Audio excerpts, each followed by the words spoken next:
আসসালামু আলাইকুম। কিভাবে আপনার বকনা গরু বা গাভী গরু কনসেপ্ট করবে এক বীজ দেওয়াতেই।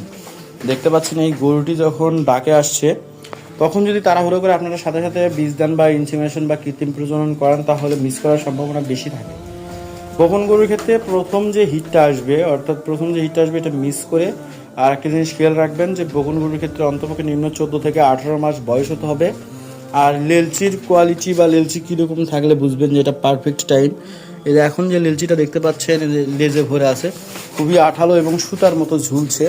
অর্থাৎ এই গরুটি গতকাল আপনার সকাল ভোর 11টা বা 12টা থেকে মানে দুপুরের দিকে থেকে হিট আসছে।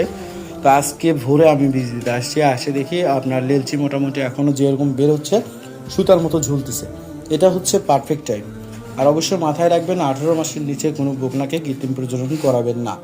আর একান্তই যদি বডি ওয়েট যদি ভালো হয়, মাঠে আমরা ফিল্ডে কাজ করতে যা দেখেছি, যদি সেই গরুর বডি ওয়েট 18 মাসের আগে যদি বডি ওয়েটটা ঠিক আসে, মোটামুটি 150 কেজি 120-30 কেজি বা 200 কেজি কাছাকাছি হয়, তাহলে সেক্ষেত্রে বিবেচনা করে দেখা যায়। তবুও পরামর্শ নেবেন অবশ্যই। আর ভিডিওটি অবশ্যই শেয়ার করে দেবেন সবার স্বার্থে, সবাই যেন গুরুত্বপূর্ণ তথ্যটি জানতে পারে।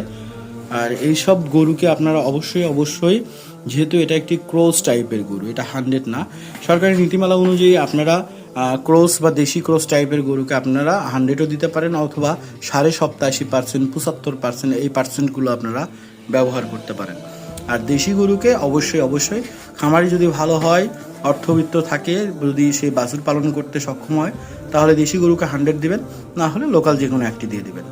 তো অবশ্যই গুরুত্বপূর্ণ তথ্যটি শেয়ার করবেন এবং আপনাদের কার বকনা সময় মতো হিটে আসছে না কমেন্টে জানাবেন। আর আবার দেখা হবে নতুন কোনো ভিডিওতে। আল্লাহ হাফেজ।